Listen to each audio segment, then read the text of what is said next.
Hi, I'm Adam in Wales and this is my board gaming vlog, and today we're talking about Monopoly, which might be a little bit of a dirty word in communities which play these sort of games. So the question really is, does Monopoly have any relevance in a world where you could be playing this, or this, or this, or this, or this, or this, or this instead?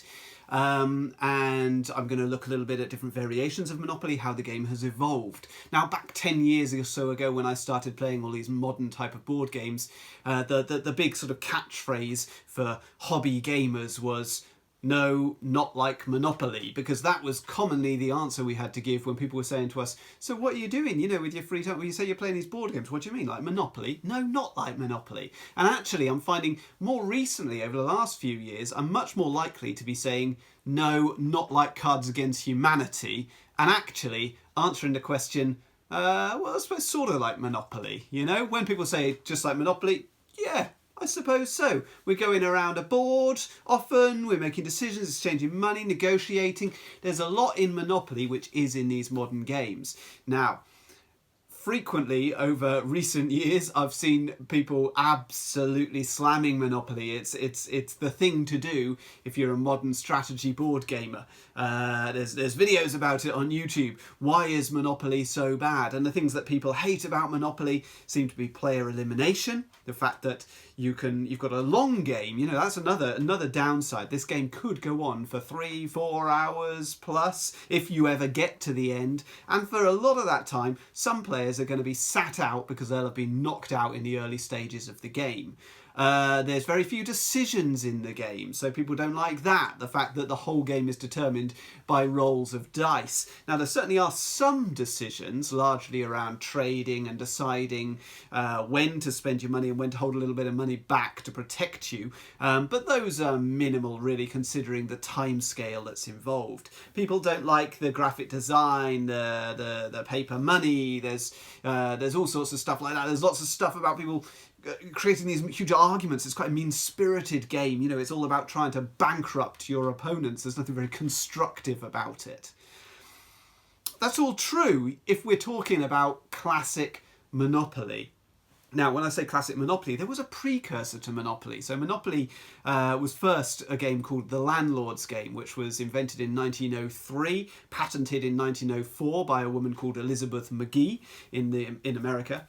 And later, a guy called Charles Darrow took the idea, apparently without permission, and sold it to Parker Brothers. Parker Brothers then, to be fair to them, went back to the original patent and licensed it from Elizabeth McGee. Now, this game, the Landlord's Game, was all about teaching the evils of monopolies, essentially, that business practice of monopolising a marketplace. And so there were two different versions of the rules. There was this super competitive game about bankrupting people, and then there was a cooperative version where the aim of the game was for all players to double their money, at which point all players won. And this was the idea that you could play one version or the other, or ideally play both, and then make your own decisions about which was the most sort of admirable economic environment for the world.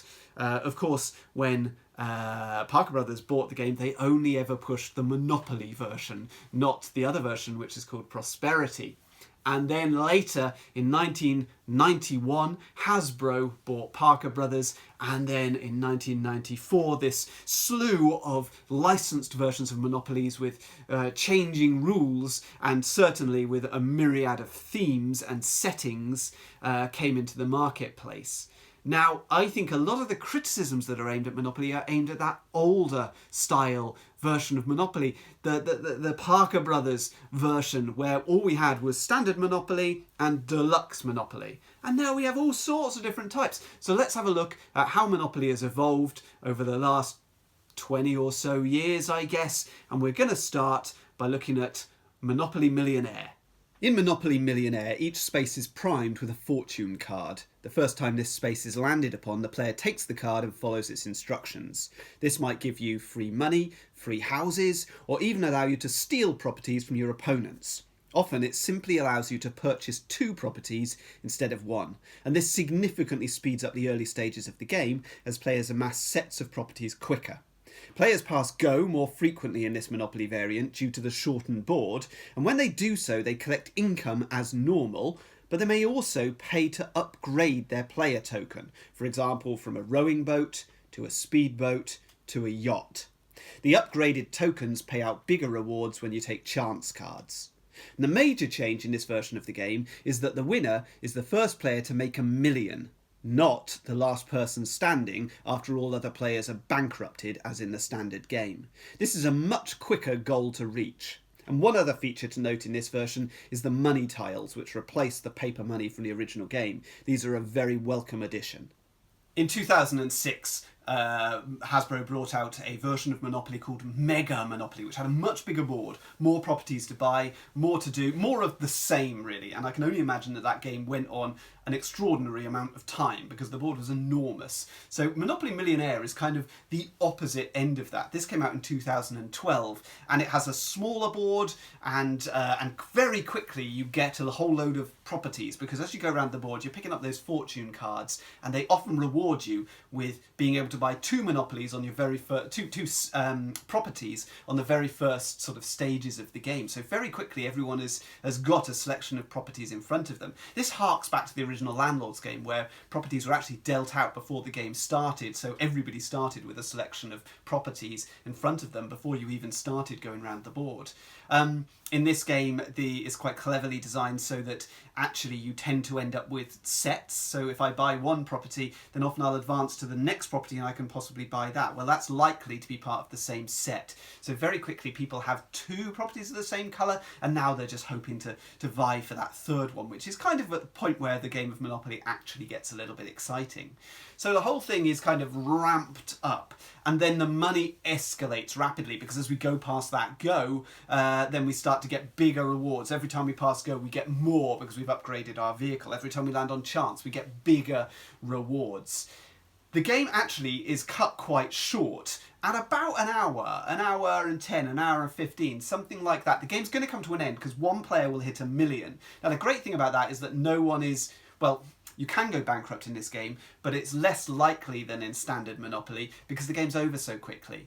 So it's a bit more constructive. It's not quite as mean-spirited, albeit there are lots of cards in here which allow you to steal properties from other players, swap properties with other players, all helping you to build sets and speed the game along, but perhaps making the game feel a little bit more unfair, a little bit more swingy, that sort of thing. The other thing with the game ending so quickly is that sometimes, you know, when the game ends, you're not going to have that many houses on the board, you're not going to have that many hotels. It can end with a bit of an anticlimax where, well, you know, it's just getting going really, and now the thing's come to a halt. I understand that's the standard for tournament play of Monopoly, is to have a time limit set on it, and I've certainly seen that as official variants in rulebooks of Monopoly, that you end the game after an hour or an hour and a half, and then see who's got the most money. But you're really missing out on the most interesting part of the game, which is the late game where things are escalating if you do that. The great thing about Monopoly Millionaire is that brilliant tile money. Now that is a huge improvement over the cash, the paper money. And actually you've seen in over many years Monopoly trying to deal with this issue, often by using electronic banking, electronic devices, nice little gimmicks which will help to sell the game, but probably make the game even clunkier than using paper money because you've got to go through that whole thing of transactions using electrical devices and all this, which is probably a bit more fiddly than the paper money was in the first place. This tile money is a good feature. In the Mega edition of Monopoly, Hasbro introduced this little dice here, the speed die, with the intention of speeding up the gameplay. And actually it adds a couple of little neat decisions into the game as well, and gets those properties running more quickly. It's a bit like the fortune cards in Monopoly Millionaire.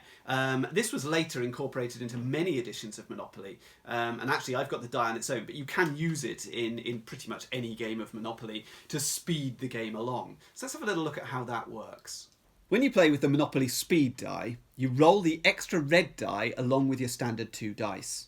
The red die doesn't count towards rolling doubles, which give you an extra turn, but if you roll a treble, i.e. the same number on all 3 dice, then you can move to any space on the board. If you roll a 1, 2 or 3 on the speed die, you simply add that number to your normal move, so you advance around the track more quickly. If you roll the bus icon, then you get a really interesting decision, because you can choose to move the number of spaces showing on one of the regular dice or the other regular dice, or you can combine the two, which gives you a choice of 3 spaces that you could possibly move to. If you roll the Mr. Monopoly icon, which is on 2 sides of the die, then you take another go after your current one, in which you instantly move to the next unpurchased property, and you may buy it or auction it immediately. So this increases players getting sets more quickly. Now, as with the fortune cards in Monopoly Millionaire, this has a double effect. You know, it's in one sense it gets you around the board quicker, which means that you're picking up more money for passing go quicker. On the other hand, you're buying up more properties more quickly, which means you're running out of money and you're landing on properties which are owned by other players more frequently, and you don't have the money to pay the rent, so people are more likely to go bankrupt more quickly, which will end the game quicker, but it feels quite brutal in those early stages. That bus, when that comes up, that's a brilliant decision. Do I go to this space or this space or this space? I've got a choice of 3 spaces. That is a significant decision to incorporate into a game of Monopoly. You know, if people don't like roll and move mechanisms in games, you know, one neat way of doing that is saying, well, you roll the dice, but then you've got to choose one of those results. Now, actually, again, if we hark back to the original Landlords game, that game, for significant portions of the board, you could choose whether you moved left or right. So your dice roll, you automatically had pretty much double the decisions that you have in a standard game of Monopoly. So we're harking back to that version of the game again with the speed dice. In Monopoly Gamer, everyone is competing for points rather than money. Each time a player passes go, they fight a boss by rolling dice, and they score points if they're victorious.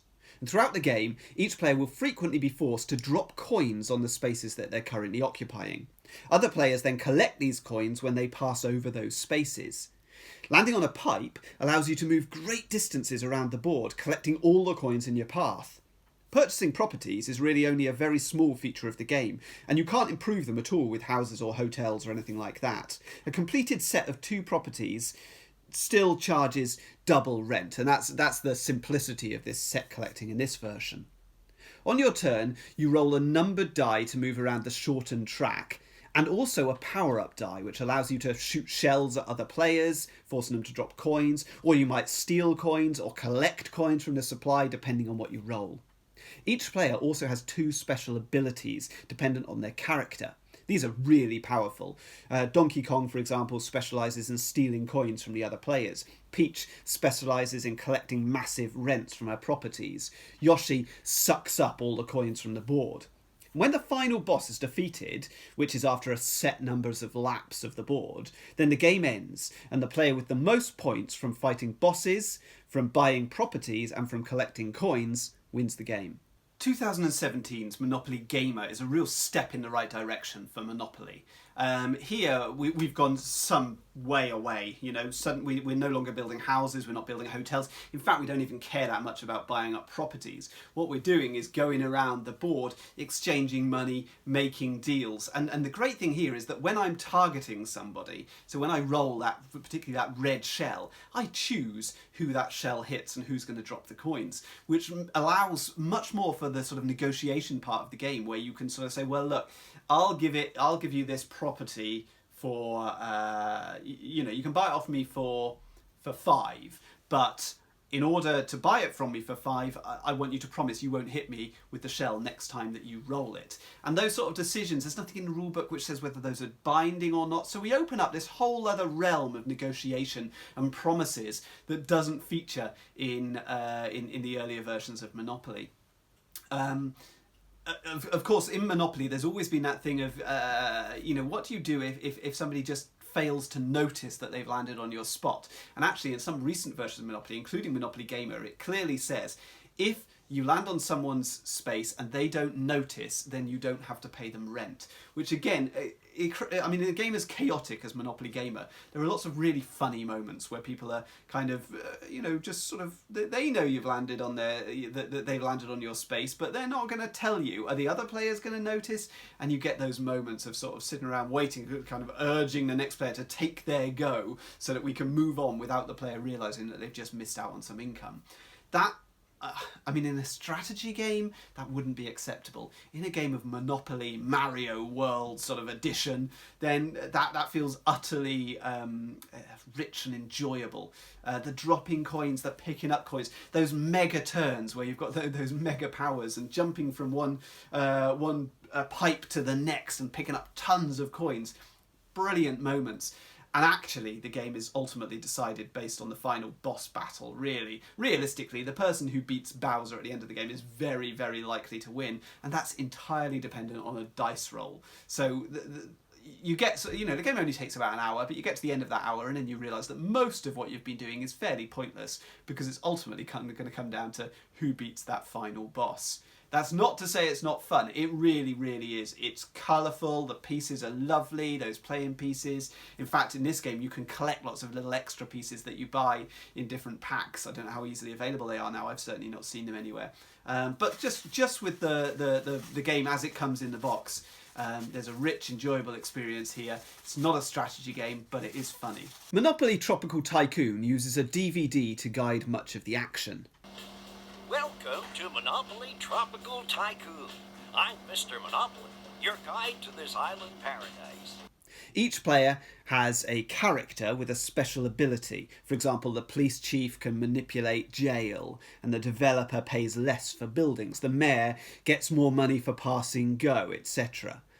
And when you've completed a set of properties, you may purchase houses or resorts, which function like hotels, or you could buy casinos or parks or piers or restaurants.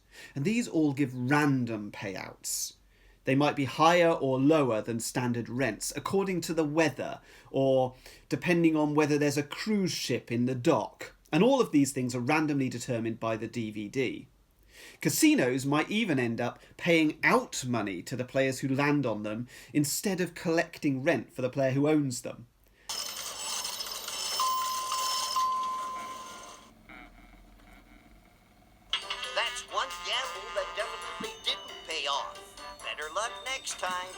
The game is won by the player with the most victory points at the end of the game, not money. And when one player goes bankrupt, we count up those victory points and see who's won. Some buildings will pay low rent, but they give you high numbers of victory points, and vice versa. And so this second economy is a major feature of this particular variant. I feel like Monopoly Tropical Tycoon was probably a really important step forward for Monopoly through Hasbro. This introduced victory points as the ultimate goal, rather than bankrupting your opponents. In fact, money wasn't even the deciding factor. And often you had that decision, that sort of, do I go for the money, which is going to help me to generate victory points throughout the game, or do I go directly for the victory points by buying the buildings that generate me that? That double economy is something that features in many modern strategy Euro games. And it features here in this weird little DVD game. That said, many of the decisions in the game, and there are decisions, are a bit odd. Like, I can choose to buy a house or ultimately a hotel, which is going to give me a set amount of income. Or I can buy a restaurant, a pier, a park, a casino, which is going to give me a variable amount of income dependent on nothing, dependent on chance, really, on what the DVD decides to give me. Now, there's some decision to be made there about, you know, some of them are going to give you more victory points, some of them are going to give you more money, some of them you might even lose money when people land on them. But the rulebook doesn't really explain, you know, which one is going to give you more of what. It's kind of down to you to go, I think I'll try out a casino. And then, you know, your first game really is going to be a learning game where you find out really what the pieces do. And then it's only in your second game, your third game, and so on, that you're actually going to start to make those decisions. Right, I think what I want here is a restaurant, or I think what I want here is a casino. As it happens, I never actually managed to play this game because all my DVD players don't work, or they don't work with this disc. The high tech of Monopoly DVD game has outdone any DVD player in this household. The laptops won't play it. My portable DVD player, you could see in the video that it'll sort of go for a bit and then it stalls completely. So you end up playing it on your living room floor with the main DVD player, getting it up on your TV, which results in scenes like this inevitably. So I haven't actually got a game of Monopoly Tropical Tycoon in. and I can't honestly say that I'm itching to play it, but the main reason for that is because I know of a version of Monopoly that's even better. In You Build Monopoly, players construct the board before starting the game using modular pieces which clip together. You don't have to use all the pieces, and the rulebook has suggested setups for a 30-minute game, a 60-minute game, and a 90-minute game, or you can use a custom setup that you come up with yourself. In this version of the game, you can place buildings onto properties that you own, even if you don't have a full set. And you can choose to either place residential buildings or industrial buildings. Residential buildings are cheaper, but their rent can be affected by placement of hazard tiles by other players. Industrial buildings are protected against the hazards, but they cost more to buy. Owning complete sets is still desirable though, because a player with a complete set can build a skyscraper, which doubles all the rent in that group. There are also buildings that you can construct with all sorts of other different abilities. For example, the stadium gives you a bigger payout every time you pass go. The wind farm, the school and the park protect you against hazards placed by other players. And then there's the super powerful Monopoly Tower, which gives you massive payouts. The game ends when a single player goes bankrupt and the player with the most money wins. So You Build Monopoly is the first version which I can genuinely say to you, I think this is a really good game. That idea of being able to set how long I want the game to be, to build the board before I start, the decisions about placing hazards next to other players or moving hazards or protecting yourself about hazards, those are real decisions. Yes, the game is hugely random and hugely swingy, but it's also very, very short, and those decisions are genuine and meaningful and impact on the outcome of the game. The pieces are tactile, they're not hugely high quality, but then it's not an expensive game, certainly not now when you can buy it on eBay or in a charity shop for, pence really. And I mean, this You Build series of games was made in response to Lego bringing out their own board games, and we're certainly not talking about the same quality of construction here, but the game does look good. It's sort of fascinating laying this out and feeling like you're building a Monopoly board each time, and you can make it as weird and as mixed up as you like, really. I think You Build Monopoly is a real step forward, and it's quite old. When was You Build? I've got it written down here. 2010, so this is some 8 years ago. I'd like to see Hasbro going more in this direction. What we've actually got coming out from Hasbro next year is Cheetah's edition of Monopoly. Hasbro clearly does little surveys and finds out what do people think of when they think of Monopoly, and one of the things obviously is people think, oh yeah, my friend used to cheat, they used to steal money from the bank, and so Cheetah's Monopoly encourages that. Steal some money from the bank, you win some extra points. Slip an extra house onto or a hotel onto your property, you're going to get some extra points. I'd be interested to try it, but that's the way Monopoly is evolving, rather than towards this sort of Eurogame crossover hybrid version of Monopoly that came out some 8 years ago in You Build Monopoly. I forgot to mention, the best thing about You Build Monopoly is the fact that you don't have to have a set of properties in order to build houses or industrial buildings or these other sort of buildings. And actually, when you sell those properties, when you give them to other players as part of a deal, the buildings, the residential buildings, the industrial buildings, all of that go with it. It takes a whole layer of complexity out of Monopoly. It takes hours off the game. I think it's a brilliant rule, and you don't see that in many other versions of Monopoly, but you really, really should. In the Monopoly Deal card game, each player has a hand of cards, and on your turn you draw 2 cards, and then you play up to 3 cards. Money cards are played by placing them into your bank pile. Property cards are just placed simply in front of you, you don't have to pay for them.